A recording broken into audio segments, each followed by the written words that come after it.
Cette image est illustrative. C'est d'un père de famille protecteur.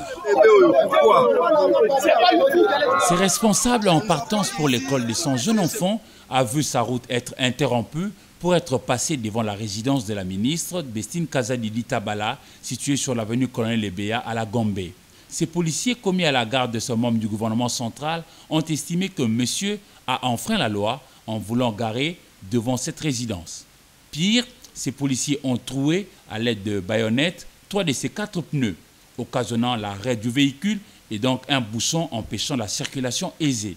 Témoin de l'événement, la population est montée au créneau pour dénoncer l'excès du pouvoir de ces policiers extraordinaires.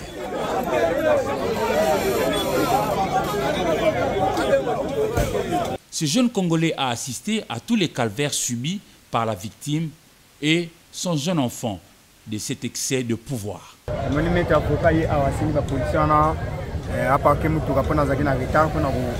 Ces maîtres avocats a sollicité auprès des policiers pour garer et vite aller déposer son fils à Fatima.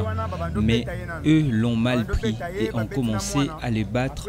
Ensuite, ils ont détruit ses pneus. Aussi, cet autre passant qui atteste que ce parent d'élève de la maternelle n'était nullement en faute. Il évitait les bouchons.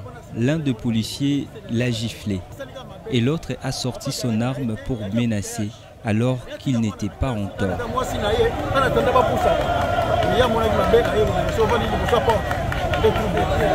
Alertée par le bruit de la foule en colère, la ministre déléguée en charge de la coopération régionale et internationale et la francophonie, Bestine Kazadi, va sortir pour rentrer avec les victimes, père et fils, chez elle en vue de réparer. Entre-temps, les éléments de tous les services spéciaux venaient les uns après les autres pour ouvrir l'enquête et trouver la solution. Ce récit n'est qu'un cas parmi 36 des abus de policiers commis à la garde des autorités RD congolaises. Policiers qui ternissent l'image de tout un corps. Affaire à suivre.